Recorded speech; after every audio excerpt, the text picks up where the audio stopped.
Welcome to പ്രീതിസ് മന്ന kitchen. വളരെ എളുപ്പത്തിൽ രുചികരമായ ഒരു പാവയ്ക്ക കറി നമുക്ക് തയ്യാറാക്കിയെടുക്കാം. ഞാനിപ്പോൾ നാട്ടിൽ നിന്നാണ് ചെയ്യുന്നത്. ഞാൻ വന്നപ്പോൾ പാവലയിൽ ഒരു പഴുത്ത പാവയ്ക്ക നിൽക്കുന്നത് കണ്ടു. അതുപോലെ തന്നെ ഒരെണ്ണം നന്നായിട്ട് മൂത്ത് നിൽക്കുകയാണ്. അപ്പോൾ ഞാൻ പെട്ടെന്ന് ഓർത്തു, ഇത് ഇങ്ങനെ പാവയ്ക്ക പഴുത്ത് പോകുന്ന സമയത്ത് അല്ലെങ്കിൽ വാടിയൊക്കെ ഇരിക്കുന്ന പാവയ്ക്കയില്ലേ, അങ്ങനെയൊക്കെയുള്ള ഒരു പാവയ്ക്കയാണെങ്കിൽ നന്നായിട്ട് അങ്ങനെയുള്ളതിന് സാധാരണ കയ്പ്പ് കൂടുതലായിരിക്കും. അപ്പോൾ ആ കയ്പ്പില്ലാണ്ട് നമുക്ക് നന്നായിട്ടിത് തേങ്ങ അരച്ച് ചേർത്ത് ഒരു കറി ഉണ്ടാക്കിയെടുക്കാൻ പറ്റും. അപ്പോൾ ഇങ്ങനെ ഈ പഴുത്ത പാവയ്ക്ക കണ്ടപ്പോഴാണ് ഞാൻ പെട്ടെന്ന് ഇത് വീഡിയോ പിടിച്ചേക്കാമെന്ന് വിചാരിച്ച് ഞാനിപ്പോൾ തന്നെ അത് പറിച്ചുകൊണ്ട് വന്ന് പെട്ടെന്ന് തന്നെ വീഡിയോ പിടിക്കുകയാണേ. നമ്മൾ ആദ്യമേ ചെയ്യേണ്ടത് ഈ പാവയ്ക്ക നന്നായിട്ട് നീളത്തിൽ അരിഞ്ഞെടുക്കുക, പച്ചമുളക് നടുവേ കീറുക, സവാള പൊളിച്ച് കനം കുറച്ച് അരിഞ്ഞെടുക്കുക. ഇത്രയും ചെയ്തതിന് ശേഷം നമ്മളൊരു ചട്ടിയിൽ വെച്ച് ആവശ്യത്തിന് വെള്ളവും ചേർത്ത് അത് ഉപ്പും ചേർത്ത് വേവാനായിട്ട് വയ്ക്കണം. കറിവേപ്പില ഇടാം. ഇങ്ങനെ നീളത്തിൽ അരിഞ്ഞെടുക്കാം. പിന്നെ നമ്മുടെ പച്ചമുളക് കീറിയിടാം, നടുവേ പിളർന്നിടുക. നമ്മുടെ പാവയ്ക്ക ഇങ്ങനെ എടുത്തിട്ട് അതിനൊരു എല്ലാം ഏകദേശം ഒരു സൈസ് കണ്ട് മുറിക്കുക.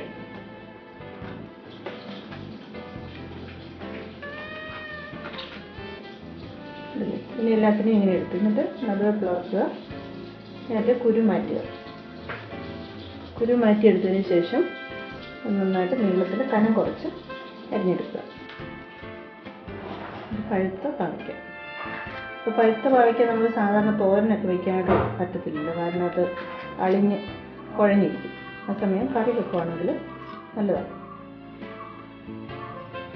അതിനകത്തുനിന്നുള്ള നല്ലതായിട്ട് അതിൻ്റെ ചുവപ്പ് കളറുള്ളതെല്ലാം മാറ്റിക്കളയണേ. പിന്നെ കേടുണ്ടോ എന്ന് നോക്കുക.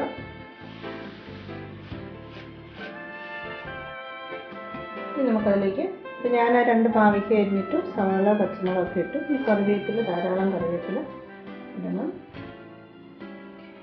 ഇപ്പം എല്ലാം ഫ്രഷായിട്ട് ഞാൻ ഓടിച്ചത് പറിച്ചുകൊണ്ട് വന്നുവാണേ. കറിവേപ്പില ഇട്ടു, ഈ ലേശം ഉപ്പ്.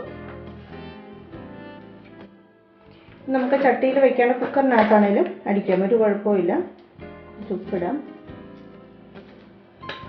ഈ ആവശ്യത്തിന് വെള്ളം അതിലേക്ക് വയ്ക്കണം. പാവയ്ക്ക നനക്കെ ഞാൻ വെള്ളം ഒഴിച്ചു. ഇനി നമുക്ക് തീ ഓൺ ചെയ്ത് അടുപ്പിലേക്ക് വയ്ക്കാം. തീയും കത്തിച്ചു, ചട്ടി എടുത്ത് അടുപ്പിൽ വയ്ക്കുകയും ചെയ്തു. അപ്പോൾ ഉപ്പ്, മുളക്, സവാള, പാവയ്ക്ക, കറിവേപ്പില, ഇത്രയും സാധനങ്ങൾ അരിഞ്ഞ് വെള്ളം ഒഴിച്ച് നമ്മൾ വേകാനായിട്ട് വെച്ചു. നന്നായിട്ട് വേകണം. അതുകൊണ്ട് നമുക്കിത് മൂടി വെച്ച് വേവിച്ചെടുക്കാം. ഇനി നമുക്കിതിലേക്ക് ചേർക്കാനുള്ള അരപ്പിന് വേണ്ട ഇൻഗ്രീഡിയൻസ് എന്തൊക്കെയാണെന്ന് കാണാം. അപ്പം നമ്മുടെ ഈ കറി വേകുമ്പോഴേക്ക് നമുക്ക് ഇതിലേക്കുള്ള അരപ്പ് നമുക്ക് തയ്യാറാക്കിയെടുക്കാം. അതിലേക്ക് വേണ്ടിയത് 1/2 മുറി തേങ്ങ, 1/2 ടീസ്പൂൺ മഞ്ഞൾപ്പൊടി, 1 പിഞ്ച് ജീരകം. ഇത് വെള്ളം ചേർത്ത് നല്ല പേസ്റ്റ് പോലെ നമുക്കിത് അരച്ചെടുക്കണം. അപ്പം ഞാനിത് അരയ്ക്കാൻ പോവാണ്. മൂടി ഒന്ന് മാറ്റി നോക്കാം.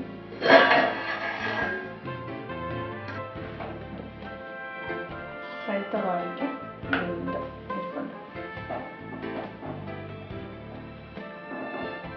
തീ കുറച്ചിട്ടാണ് വേവിച്ചത്. പഴുത്ത പാവയ്ക്ക ഉണ്ടെങ്കിൽ വേവാനായിട്ട് ഒരുപാട് നേരമൊന്നും വേണ്ട. ഇനി ഇതിലേക്ക് തീ കൂട്ടി വെക്കട്ടെ. ഇനി ഇതിലേക്ക് ചേർക്കേണ്ടത് ഒരു ചെറിയ കഷ്ണം പൊടി. ഞാൻ വെള്ളത്തിലിട്ട് വെച്ചേക്കുമായിരുന്നു. വെള്ളത്തിലേക്ക് നന്നായിട്ട് അരിച്ചതിന് ശേഷം അതിലേക്ക് ചേർക്കാം. ഒരു നെല്ലിക്കയുടെ വലുപ്പമുള്ളൊരു പുളിക്കഷ്ണം. വാളംപുളിയാണ് സാമ്പാറിനൊക്കെ ചേർക്കുന്ന വാളംപുളി.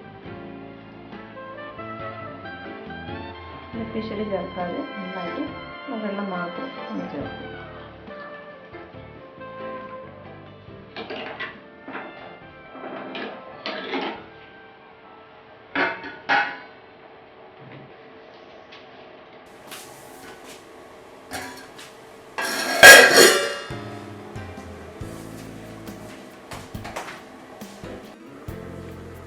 നമ്മൾ പുളിവെള്ളം ഒഴിച്ചതിന് ശേഷം നന്നായിട്ട് തിളച്ച് തുടങ്ങിയിട്ടുണ്ട്.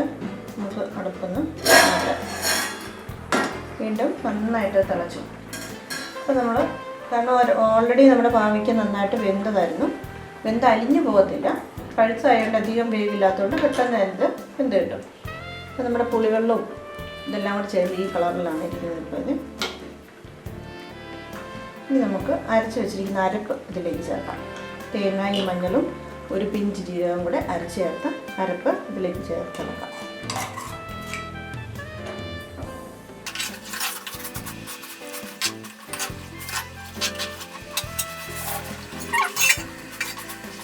ഇനി ഈ സമയത്ത് നമുക്കിതിന് കടുക് തളിക്കാനായിട്ട് കടുക് പൊട്ടിക്കാം. 2-3 ടേബിൾ സ്പൂൺ എണ്ണ ഒഴിക്കുക. അപ്പോൾ എണ്ണ ചൂടായി നമുക്കിതിലേക്ക് ഒരു 1/4 ടീസ്പൂൺ കടുകിട്ട് പൊട്ടിക്കാം.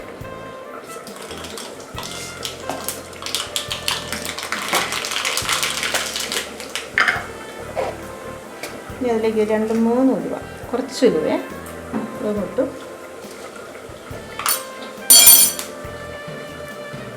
കറിവേപ്പില, ഉള്ളി,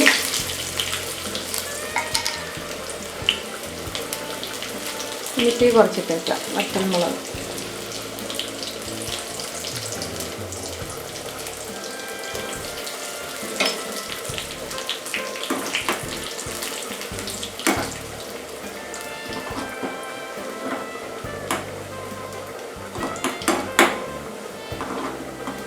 എല്ലാം മൂത്തൊന്നിച്ച് തീ ഓഫ് ചെയ്യാം.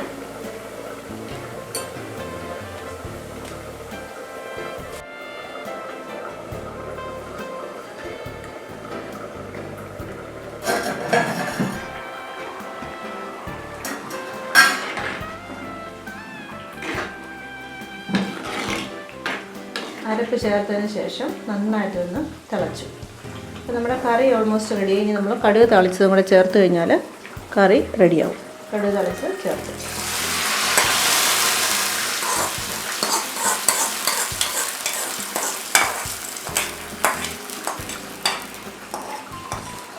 ഇപ്പോൾ നമ്മുടെ തേങ്ങ അരച്ച പാവയ്ക്ക കറി തയ്യാറായി കഴിഞ്ഞു. ചൂടോടെ നല്ല ചൂടുള്ള ചോറിൻ്റെ കൂട്ടത്തിൽ ഒഴിച്ചു കൂട്ടാൻ പറ്റിയൊരു ചാറ് കറി. എല്ലാവരും ഇത് ട്രൈ ചെയ്ത് നോക്കുക. Thanks for watching. Please my kitchen.